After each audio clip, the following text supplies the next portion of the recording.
Hello, and welcome back to HEMA Fight Breakdowns or another tournament review. I have Stephen Cheney with me again, and today we're going to be talking about Bratislava Fecht, a tournament that happened in Slovakia over the previous weekend, and one that people should be paying attention to because there were a whole lot of very high level Eastern European fencers, which over here in America we don't get to hear a lot about. Yeah, I like to follow the Czech and the Slovak, what they're doing over there because like they got some really good stuff going on. Yeah, you probably have heard of him before, but this tournament was run by Martin Fabian.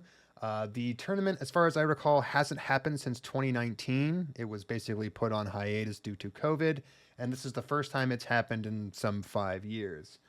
Despite that, they got a really good turnout. They got over 90 people, I think 24 in advance, 24 in open, or no, 48 in open, 24 in women's, which is a really great turnout and some really high level fencers. All right, so this is the bracket for the advanced tournament longsword. There was some pretty heavy hitters in here, and overall, there was a pretty even distribution of HEMA ratings. The people who were doing very well ended up at the end, and the people who were a little bit lower were, generally eliminated in the first rounds, with one particularly exciting exception, and that was Maros. He had a very, very bad performance in the pools that day, but managed to make it all the way to the third place bout. So I think it would probably be a good idea to follow his bracket using your HEMA ratings bracket here over here. But other than that, the winner was Adrien, and the second place was Lubomir. I'm hopefully not pronouncing that too horribly. And there were some really, really good high level fights, especially down here in the third place in the consolation for finals. Yeah, there were so going into this tournament, there were a few fencers that I was kind of following. One of them was obviously Adrian Meisel. He was the highest rated fencer in the tournament, the only fencer rated over 1800 going in. Some others were Miroslav Medved and Martin Vrabel. Again, 1,000 times sorry for the pronunciation. Yeah, we're gonna struggle. Yeah, But another thing I maybe wanted to point out: Borislav Khrushchev, friend of the channel. At the very least, yep. he manages to comment on some of my videos. So hello. He did pretty well, making it into the advanced longsword and getting to the second round. It looks like.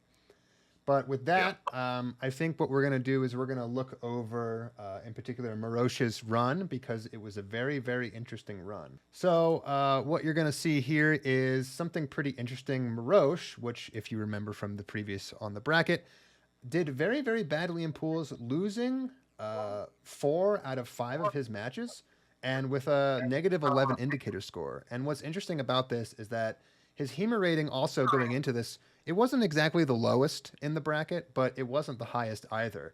And based on his pool results, you would think that he was having something of an off day, but not necessarily completely out of the realm of possibility. Then, of course, you flip back to the bracket and see that he got third, and there was a pretty crazy turnaround there. Yeah, it looks like the lowest kind of low end of the ratings in this tournament was the 1400s. His rating was 1484 going in. But yeah, all of his opponents were much higher rated than he was. Um, so we have his first opponent, Andre Molina, was rated 1599. His second, Peter Paschenko, rated 1613. His third, Andre Hersik, rated 1591. So that's a pretty impressive run. Yeah, yeah. Every single one of his fights being upsets is not something easy to pull off. I also want to point out that running a tournament, even an advanced tournament bracket where everybody is over 1400 rating, is extremely rare. Even in the advanced tournaments we see over here in the United States, you're still going to have some people down in the 1300s, the 1200s, because there just isn't that kind of population, and it really speaks to the pull of Martin Fabian and the honestly the talent pool over in Eastern Europe that they can fill an entire 24 person bracket with really high level fencers and have a really great tournament. So much so that someone who comes in rated, 1480 can get all the way to third place because As you can tell, sometimes you have a little bit of an off pool set, but also the difference between a 1400 and a 1600 isn't as much, at least in my opinion, as a 1600 and an 1800. So while he did have a bunch of really great upsets, they were against people who were 100, 200 ELO ahead of him, whereas the people who were 300 ELO ahead of him, namely the person who won, they were probably just on the other side of the bracket, and he got a little bit lucky that he didn't have to run into them. But a really nice run. It's also there. Sometimes there's a interesting phenomenon where someone will not perform as well in pools, but really step it up when it comes to the bracket and kind of rise to the occasion. I've seen a couple people like that before, and I don't know if that's what's going on here, but yeah, I guess I'll name names. Austin Straub is someone from my area who sometimes his pools are a little iffy, but he is capable of pushing through in a bracket. Yeah. All right, so this is the final bracket. Despite what it might look like, what I have hovered right here is the final match, not the semifinal match or the third place match. And what we're going to do is just go piece by piece for the run up of the winner, Adrien. Now, Adrien came out of pools very well. He had a bye. And in his first match, he fought, I'm going to have to lean in real close for this one, Cornell. I'm just going to call him Cornell. I hope that's not complete mispronunciation. And Cornell, according to this, was a 1453. It was a pretty close match, I would say, considering that it was a 1453 against an 1800. 7-5 is pretty close. That's one exchange away from loss or failure. And I think that's a trend for Adrien, actually. If you look at all of his matches in the bracket, every single one of them went to at least 5 points, with the exception of the final, which only went to 4. Which means that he was cutting it a little bit close in some of those early bracket matches. He was definitely challenged. I guess we should mention the rule set for this tournament. It was first to 7 points for the elimination bracket, and everything's worth 1. And they use a form of right of way called the 4, and basically it's right of way on the initial clash, the initial exchange, but after that, there's no parry or post right away or anything. Yeah. And then if it's a double simultaneous hit, both fencers get a point. Yeah. Interesting points to point out being that without a 2.1 point spread, there's a possibility that, we might see some hand sniping, some leg sniping in order to kind of cheese your way through a couple point differentials. But it also does mean that even in these 7-6 exchanges, there were a lot of exchanges for every single fight. So, and as we'll see when we get to the footage, each and every one of these bracket fights lasted a good bit longer than your average, United States HEMA tournament. So there was a lot of opportunity for people to adjust and change up their strategies. And I'm pretty sure we see a lot of that happening, especially towards the end of the bracket. Yeah. They also make heavy use of video review, which may extend the length of time of some exchanges, but maybe we'll just skip past all that. Well, something else that I noticed too is that Martin made a big announcement about them doing the 1+1 for judging. There's only one judge and one director, and I think that was as a intentional effect to try to reduce the amount of time spent judging, because especially with the video review, the more eyes you have on there, you're kind of wasting your time, because you want that final set of eyes to be the video review. So you want 2 people to kind of get through exchanges that are obvious as quickly as possible. And then when the video review rears its head, you don't have so many people standing around and talking about it. So I despite the fact that there were, again, a bracket of 24 and they, I think, ran for 7 or 8 hours, they did seem like they ran on time. Their video review didn't slow them down too much. And I imagine their 1+1 setup for judging and directing was, a contributing factor. So after the fight with Cornell, Adrien had a fight with Daniel Kolek, one of the higher rated fencers at the tournament, a 1642. This fight, of course, went to 7-6, as we saw earlier in the bracket. Probably a really tight fight, a lot of adaptation. But again, remember, because there's only 1 point per exchange, this could have been something that went back and forth the entire time, or it could have been that Daniel might have pulled a little bit of a lead back from the edge.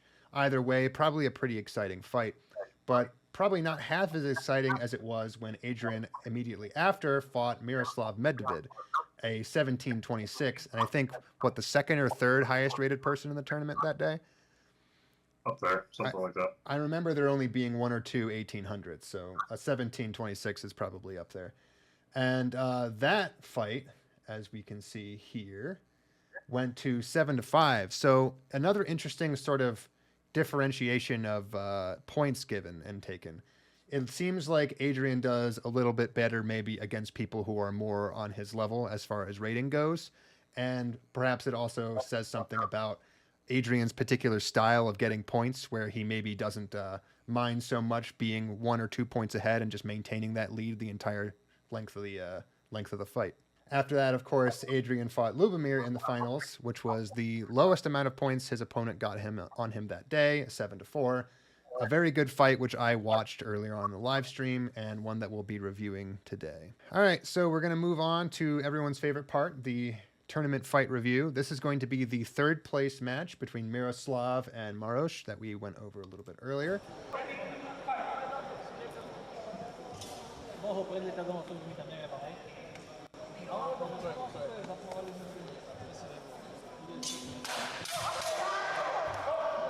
Nice hand shot from Miroslav. I think someone walked in front of the camera at just the right time, but I think it was a little para post. Yep. And one thing to point out here is that in Eastern Europe especially, I know we saw that with Helsinki Open, people are a lot more in the pocket with their fencing.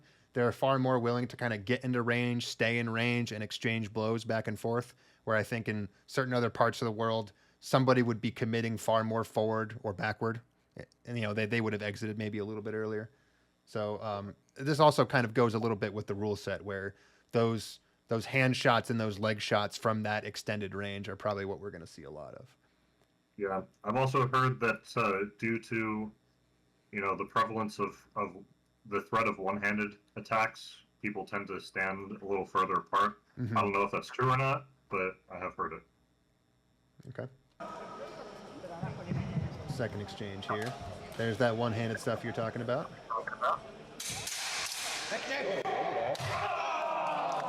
Very nice exchange there. That was really great. And you can see the importance given to distance and timing on that, where those low stances that, again, you really don't see in America too much, where people are putting so much weight on their front leg. Despite that, they're doing such a good job of protecting that forward opening. And all of those hand shots that were coming in could have easily gone maybe a couple inches lower to try to reach the leg, but I don't think it would have really worked. I like how they exchanged, and then Medved kind of waits for a beat, and then finishes with his attack against his face. Yeah, he waited for that opportunity when his opponent was basically fishing for that parry, so he could feint one high and then go a little bit low. Yeah, and to be able to do that in the middle of a super tight, fast exchange like that, impressive. Yeah, definitely.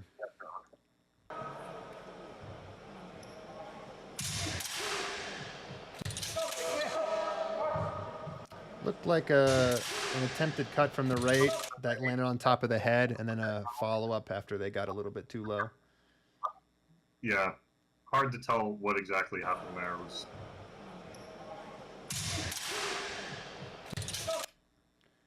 That cut to the top of the head looked good enough to me. I mean, it's hard to tell with the video quality and the distance, but it looked pretty decent. And then the follow-up, I think, probably would have been ruled out of tempo, though I don't know exactly what they ruled on this.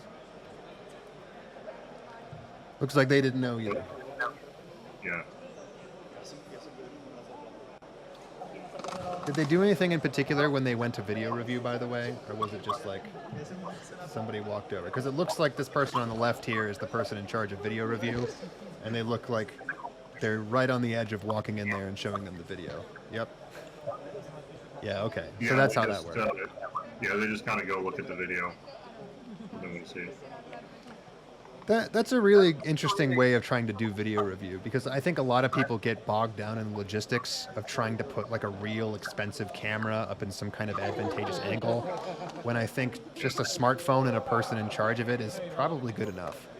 All right, next exchange. It looks like nothing was ruled on that one, so I guess they thought that the cut to the head just wasn't quite good enough.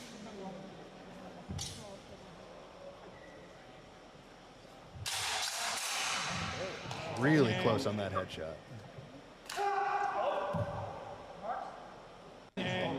Watching that final bit, you get a one-handed thrust that does look like it makes some kind of contact. I'm not 100% sure what Maros was going for with that particular one-handed shot. It looked like he was almost trying to throw a casting cut towards his opponent's arm, and the other one just kind of got in the way. Yeah, or some kind of just a thrust in. Yeah, maybe. Kind of went wayward a little. Yeah, the setup was a little weird. In my personal opinion, one of the hardest things about doing one-handed cuts and one-handed thrusts from this position is that when your right leg is forward, you have to do so much with your hips to open up your body. And I think most of the time it ends up kind of stealing a little bit of range from you and making a lot of your other targets open. So it doesn't surprise me that when both of them kind of coincidentally went for a one-handed move, they both really had no ability to stop anything that was coming at them or move out of the way, so they both just kind of had to take it. So we were talking about this exchange on Discord earlier. They ruled this point for Medfit. They must have seen something that we don't. They must have seen right miss or something. Yeah. Interesting. Yeah, So they didn't even go to review. They just ruled it point for Medfit. Yeah, I mean, I can see why. Obviously, we don't have the great angle. All it would have taken was a little bit of depression from Miroslav's thrust to just hit into that lead shoulder. That's where I imagine it. That's where at least it looked like it was pointed. If you want to watch it again. Yeah, it looked like it was aimed toward the lead shoulder. So I imagine if that had kind of made a little bit of a depression and bounced off, they would have called that pretty decent. The cut from Maros, again, it sounds like it hit some sword on the way in, which probably ruined its edge alignment and its real ability to be percussive. So if they wanted to throw it out for that reason, I would sort of understand, though it did look like it kind of hit him in the leg. Yeah. Who knows?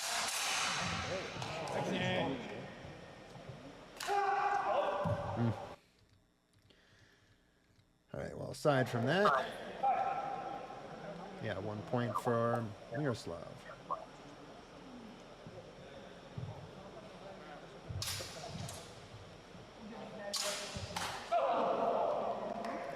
So that was an interesting exchange. I want to really point out this. That's not something you see a lot. And it's a move that I think requires the kind of stance that they're in, which is that like really, really low, almost crump style parry towards the leg. And at the exact same time, of course, Maros, I believe, is coming up with either an undercut to the hands or he's just trying to get his point on line to thrust. Either way, he goes right into the crossguard. And I've tried to do this move a couple times. It generally doesn't work out so great for me, mostly because I think if you're not in the right position, that left arm sticks out underneath of the point of the crossguard. So even though it lands in your crossguard, it tends to hit you kind of like on the lower part of your left arm, at least in my experience. So that's a pretty tough one to pull off. Yeah, I mean, so first of all, I would 100% call out a crump. I don't know what Maros was going for. It looks like maybe it was an attack to the left hand.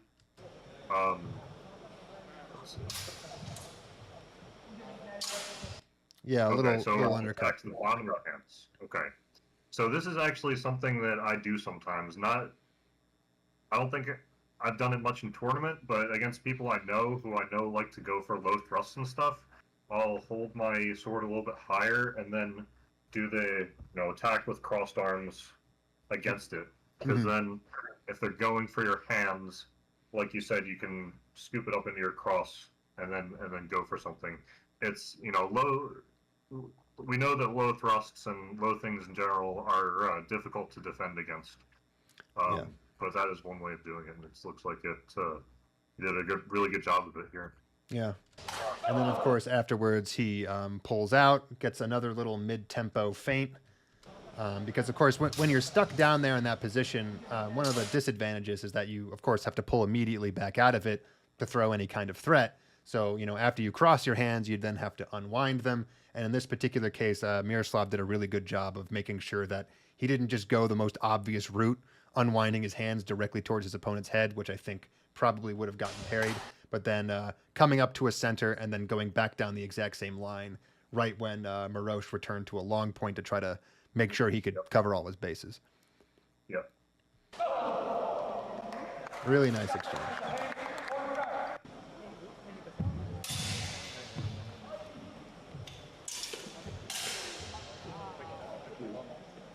A little bit of a slip maybe there. That was a really cool exchange too.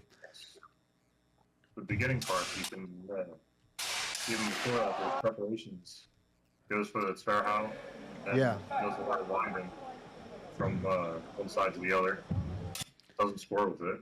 Yeah. Hey, certainly he's putting the springing back in the text there. That's quite a jump. Yeah. I don't And know then if I this would next have done that to my left, but he certainly got yeah. really close. Right. Yeah, and he does it with a passing step, so now he's left foot forward, right? Mm-hmm. Yeah. So he ends up hands high, and he does this next little move he does. Yeah, right Just along like the a- same line. And honestly, I get that. In my opinion, the left Sver comes down a much more confusing line than the right Sver. The right Sver is kind of that line, your left side, where you pretty much expect everything to come from. So the fact that he's repeatedly hammering in on that right side line of his opponent means that they kind of have to do some awkward little over-the-shoulder parries, which don't feel quite as good and don't necessarily have the greatest follow-ups, which is probably why he was able to kind of just hammer against his guard a couple times. This is another interesting point here. This is something that, again, I see a lot of Eastern European fencers do. They go to one knee, and I think a lot of ways it has to do with this threat of getting hit in the leg, where rather than kind of doing anything where they're going to change their stance, they sink their hips so low that they can basically bring their hands and their guard to the level of their knee, so that anything that's coming at their knee, they can actually pretty easily just shift their hands down a little bit and parry it like it was a hand shot. At least that's what I think they're doing. Other than that, you do see him kind of slip up and come back up. When you go down to one knee, you can't exactly move a lot, so you gotta Yeah, you gotta recover. come back I up. do, Eventually. yeah. Occasionally I'll go for like a low fair and go down on a knee, but I'm too old now. It doesn't work for me. If I don't get the point, it's over. You're kind of I stuck. can't stop fast enough. Yeah, no, for sure. And it definitely helps to be fencing at this very consistent range. If someone who's consistently coming at you and getting right on top of you is doing that over and over again, and you go down to one knee, you're going to get barreled over. So, yeah. But yeah, just the end of that exchange again. A pretty common thing we see all over the world in HEMA. I would consider that like borderline a hang and parry drill, where you kind of just put up a guard on one side, wait to feel that contact with the sword, return onto the exact same side, and usually whoever ends up having a more efficient parry and a more efficient counterattack will just slowly start to take the tempo back until they inevitably hit somewhere that the other person can't quite defend. You see the person on the right, Maros, went up for the hang and parry exactly as he was supposed to, but I think he got it a little bit too close to his body. So when the final shot came through, it was able to go in a little bit shallow to the hip, which is a spot that he couldn't quite get underneath of with his parry. Yeah, I think this is a moment where for either side, waiting might be a good strategy. If you ever get caught in a parry or post cycle like that, wait to see where's your opponent not going to parry and go there. Mm-hmm. Yeah, especially if you know they're going to commit so hard to a parry like that.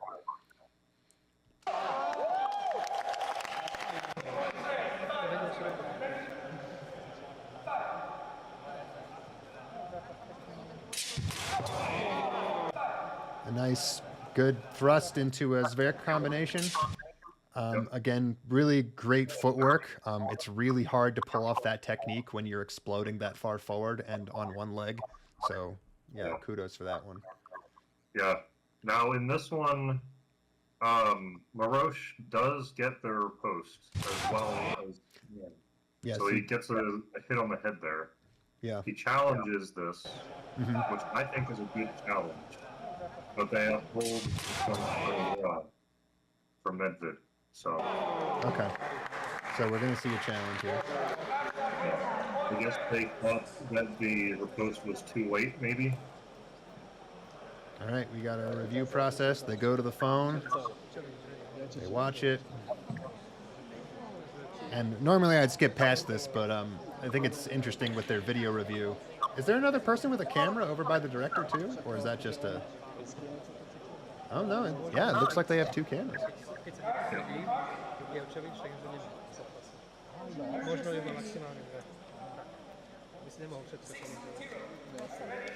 No real explanation, but at least as far as a video review goes, that was pretty quick. I've seen human beings walk up and talk about a play or an exchange at a tournament take way longer than that.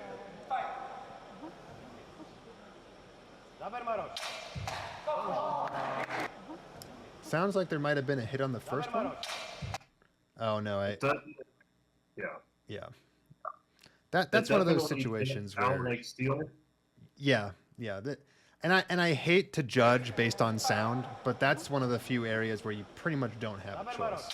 Going by that as slow as you possibly can, what you have to realize is that chances are Marosh hit both the guard and the person, and you'll never really know how much of one was, the guard and how much of the noise was the person's plastic gear. And I think, at least in my mind, if you hear the ring of steel at the exact same time as you hear the thwack of plastic, you can pretty usually guess that the steel did its job way better than the guard or than the stuff on your arm did, and that you should probably call it as a parry. I don't know if you have an opinion on that. It's situational for me. I don't have a strong opinion. I think most of the time I agree with you. If there's any steel sound, then it probably shouldn't be a quality hit. Yeah. Because either way, that's the steel is absorbing a lot of that hit that happened. So how much quality could it possibly have? Yeah, even if it would have, cut a little bit in. So of course, the first one is probably going to be ruled not happening. Second one, clear as day, definitely a hand shot there.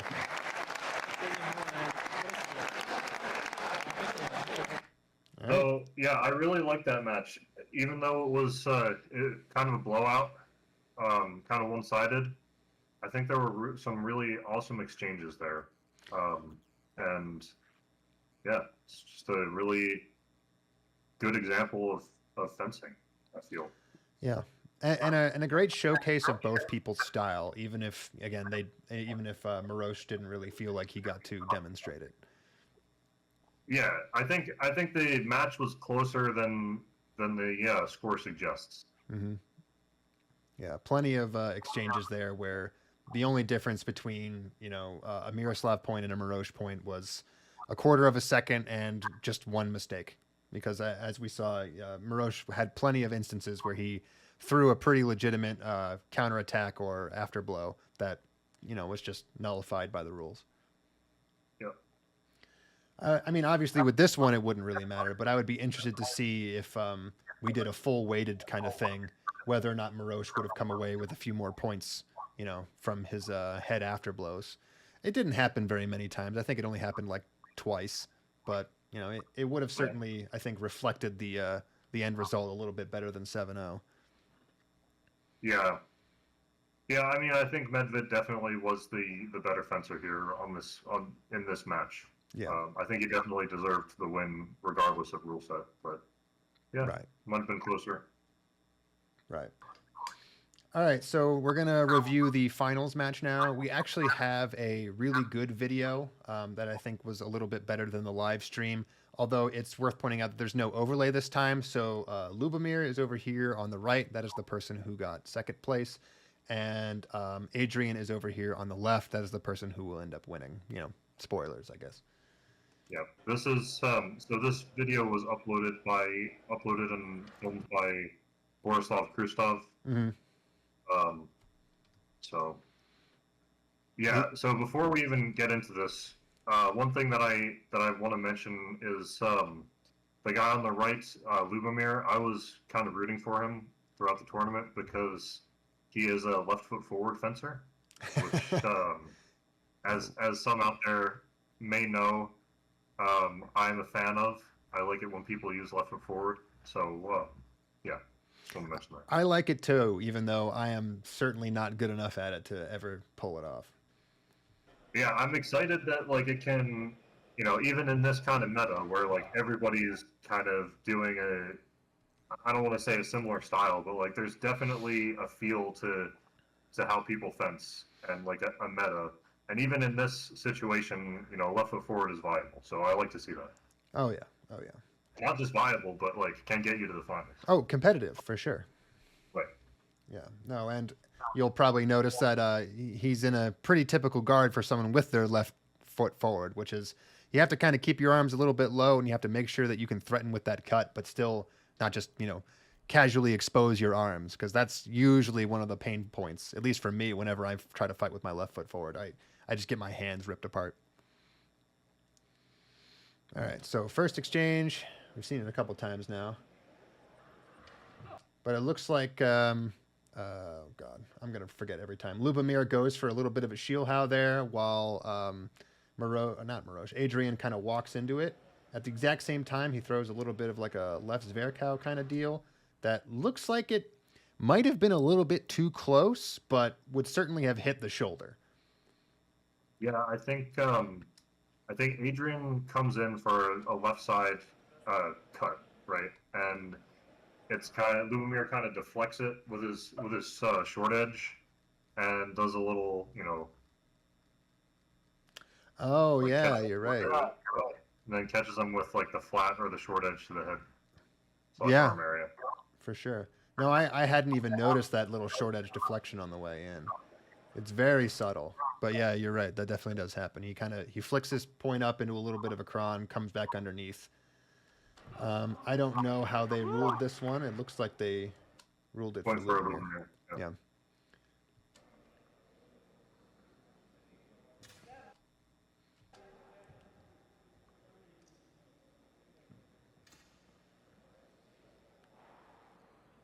Interesting use of hand shots despite the left foot forward.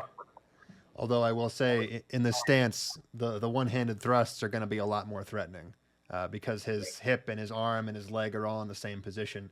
He can basically use that extra 8 inches of his grip to thrust at a ridiculously long pace, and as long as he pulls it back fast enough, which he of course did in this instance, he's going to be able to threaten with those pretty nicely. Right. Ooh, an interesting duck and a rough-looking leg shot. Yeah. And that duck was close. I think he still gets the hit on the head. Yeah, just barely right there. Wait, oh, Yeah. and so it looked from the video originally that he had gone a little bit more horizontal, but actually now that I look Yeah. at it, this is a little bit more of a Yeah. just a cut straight down. Yeah, it's definitely an edge hit. Maybe not perfectly, maybe when it cut to Tommy, but it's not flat. No, it, Sure. it it would scalp ahead, that's for sure. But this leg shot, that's gotta hurt. That's pretty brutal. Right to the thigh as you're walking forward, all your weight's on the leg. Ouch. But Yeah. So he's walking. yeah. So there's an example of a right of way call, right? Hmm. So left gets that, Right, right. and that's right of way doing its job. I feel. Oh yeah, and at the end of the day, you hear people complain about right of way, but that would also be a tempo call 9 times out of 10 because the Yeah. initial action doesn't necessarily get priority in a tempo setting, but it does at least point out the fact that the defensive action from Lubomir, the duck, wasn't successful. So even in a tempo system, he used his tempo to try to defend. It didn't work, and then he returned something.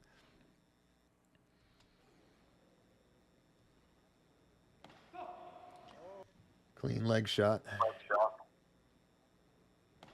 Now that's an interesting one too because it looks like it wasn't even one-handed; it was a two-hander. So my imagine is that Lubomir figured that he was coming in deep for some kind of hand shot, and you can kind of see in his body language that he thought something was coming high, and then that just simple leg shot right there. At which point he tried to kind of bail himself out of it, but I don't know if even if that made contact, that would have been a particularly great cut. If it did make contact, that's going to be another right-of-way call for Adrien anyway. Right. And again, because there's a 1 point for everything, you know, it wouldn't matter what Lubomir might have hit on the afterblow. It was going to be 1 point left.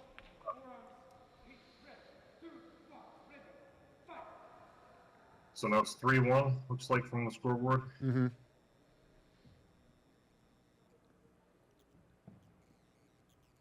Attempted undercut. Okay. So there was a missed thrust, but then with a little bit too much commitment, Lubomir couldn't really get his feet under him fast enough, but it looks like neither could Adrien. So as this Shielhau, or not this Shielhau, this Verkau comes in, you can't see from the angle, but it looks like it's coming in a little bit flat there. And that, I mean, that tends to happen when you're that close and two people are basically trying to Zverk at the exact same time. Yeah, it looks to me like it comes over the head and then he gets the point in like that. So it ends up on the opposite side of his head. Yeah, and yeah. he So kind of gets the point in there. again, you can't see it, but right about here, I think you can just barely see the edge of the flash of the blade, as it were, from Adrien going over the top of Lubomir's head. And then exactly as you say, it gets kind of tangled up in his hands, gets pulled down unintentionally on top of his neck, as Lubomir maybe unintentionally kind of slices his hands a little bit here. But yeah, that's a weird one. Adrian's trying to reassert his point and turn it into a thrust. Yeah. If they go to video review, I'll be very interested to see what they think of that, because that would be one that you could never really see outside of video review. Is it gonna need a check? Yeah. But this particular footage doesn't have that. Yeah, if I were to call this based on what we just saw, I would say nothing of quality. Yeah, although I probably would have had to go to video to make 100% sure that Zverk in the intermediary in the middle bit was flat or was completely over the top of the head, because when they're moving that fast, most of the time you hear a little bit of contact, but you can't possibly see it, and you just kind of assume that it's there a lot of the time.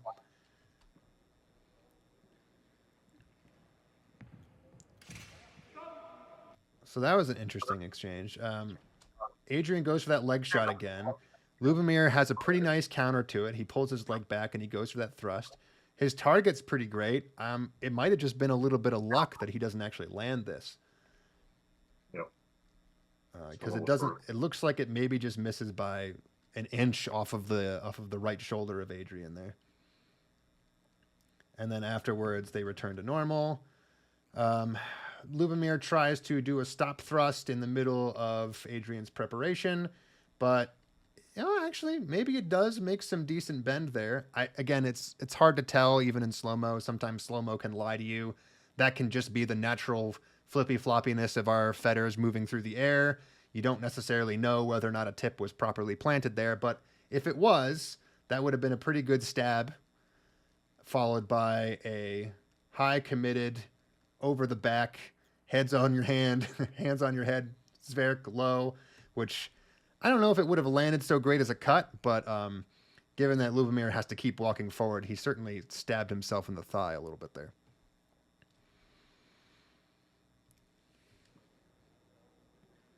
What do you think about this one? Well, it looks like they saw the initial thrust.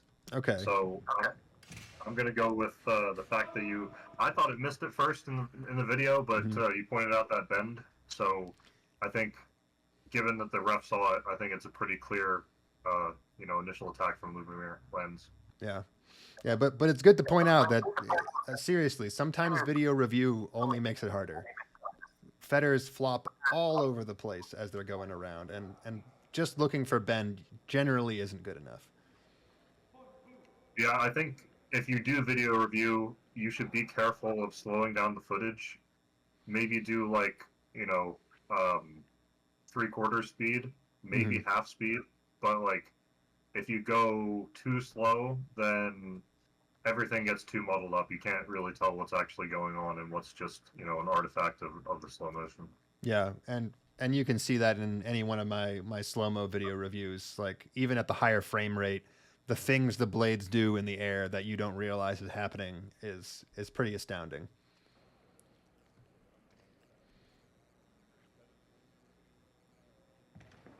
Nice. A little bit of an undercut to the hands. I don't know if that was necessarily edge on so great. Definitely. Nope. Flat But hits, yeah. flat hits can count in this rule set. So, Oh, they can? Okay. Well, that would certainly count. Though, another right-of-way ruling, this, if flat hits count, then so does Adrien's afterblow here to the top of the shoulder. Though, obviously, it would have been Lubomir's attack followed by an afterblow. And, again, 1 point for everything, so Nice. it wouldn't really matter.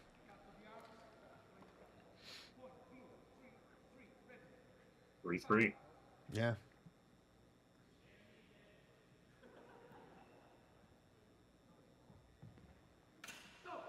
Ooh, a Oh. nice delay. Yeah. So, I really love the footwork that Adrien uses on this. yeah. So, So he kind of slides his back foot up to delay his action, and then at the right time,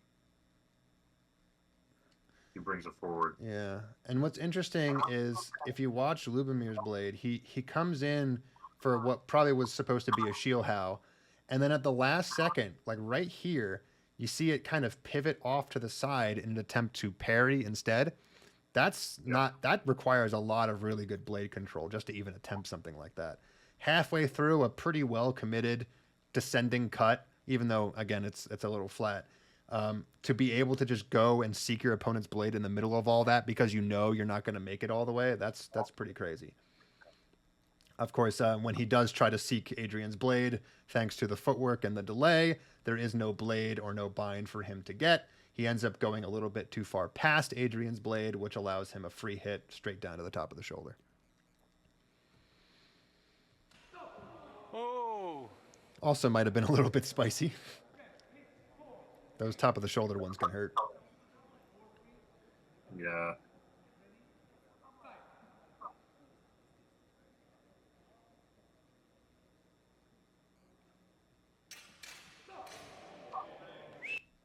Okay. Interesting. So there's this first attack, which lands right in the cross guard. Lubomir doesn't really seem to do anything with that, which that's definitely what the mistake was in that particular instance, at least in my opinion. If he had simply pushed his hand straight up into the air, maybe hanged his point and drove Adrien off to his right side, that would have been a pretty bad position to be in, considering how far he was committed with both of his feet completely off of the ground. But he manages to reassert his tip after he kind of beats Lubomir's blade off to the side and, gets that opening in there pretty good. It looks like Lubomir also might have come off of that beat attack and tried to just throw something to the underside of Adrien's hands, maybe assuming that he was just going to be able to get far enough backwards that he'd be able to cut his hands up before the tip landed. Yeah. Yeah, I think so the first attack kind of knocks into his blade, and Lubomir maybe was a little more delayed with his follow-up action than he should have been in this particular case. It looks like he does go for something, but Adrien just has he has a strong position here. So he has the strong and the weak or the middle, and he can just drive it through.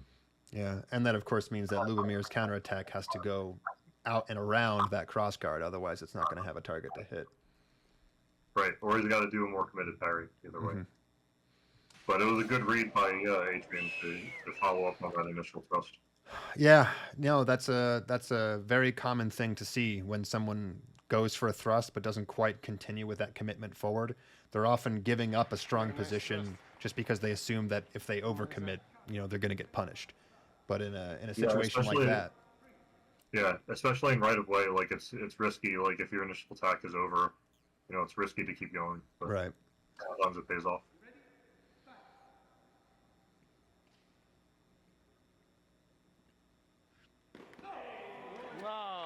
Yeah, a clean Just gonna feint do straight to the arm. another right of way call here. Mm-hmm. This one, probably one of the first times we've seen in the entire stuff that we've been reviewing where an afterblow style rule set would have actually given a pretty huge advantage to Lubomir. But yeah, because that was a very heavily committed arm shot with Very no spicy. possibility of survival after it lands. Yeah. But that's how it goes sometimes. If you know your opponent is going to defend, it's on you to throw the wackiest stuff you can at whatever commitment you have to make it land. Yeah, he made him pay for it though, Mm-hmm. and that doesn't look like it felt good. No, he's got the hand on the hip. He knows he felt it. Come on.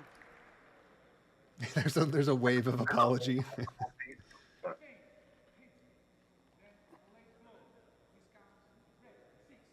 At this point, yeah, 3-6. I believe 7-4 was the final, so we're down to our last couple exchanges here. Ooh. Hope that didn't pull a groin muscle. So we have this first attack from Adrien, which gets very close to landing. Yeah. It's like it doesn't quite land. Probably might have even made a little bit of plastic noise when it hit, though I didn't really hear it. And Lubomir shoves it off to the side, comes back around for the Zverkow, which, again, lands a little flat. You see this happen, and again, it's not a skill thing.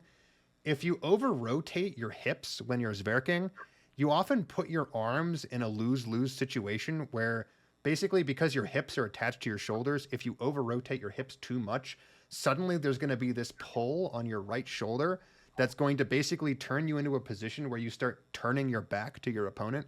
And in that situation, it often will flatten out your Zverk in a way that you don't really want to.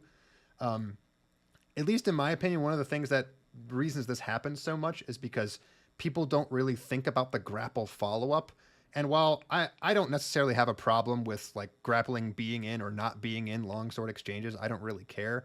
I would point out though that grappling from this position, instead of continuing to turn your back, would have actually made you a lot safer.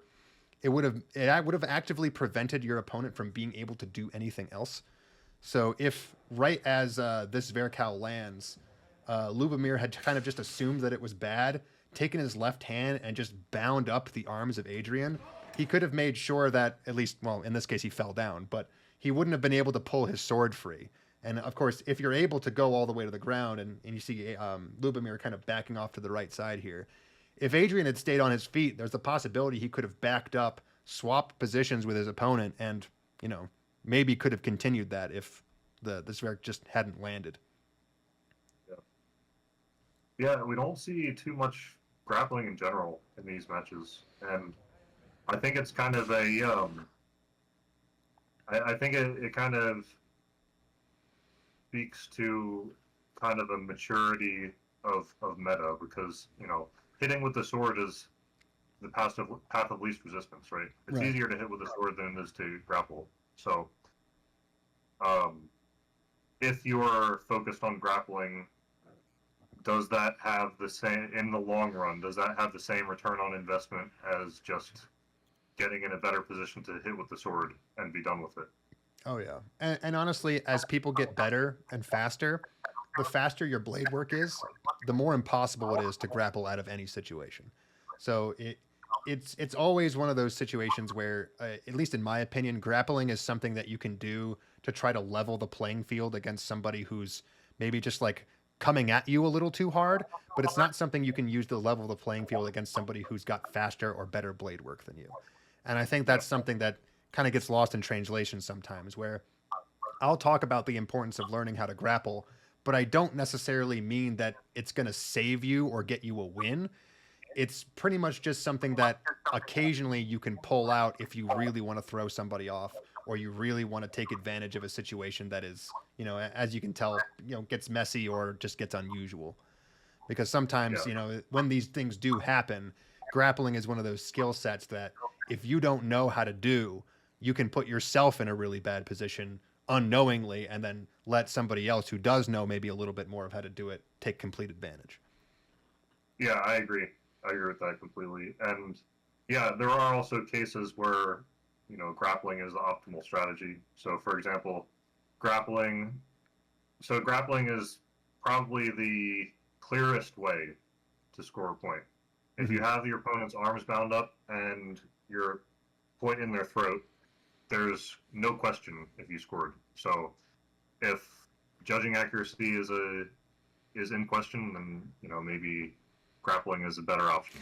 But anyway, let's get back to the match. Yeah, not important here. Point blue. All right, looks like there was another video review here, which we got to see. Come on. And I believe in that point they just called this very valid, obviously, since if Adrien had gotten his point there, he would have won. And as perhaps a little anticlimactic point for the final exchange, just a little underhanded cut to the hands. Oh.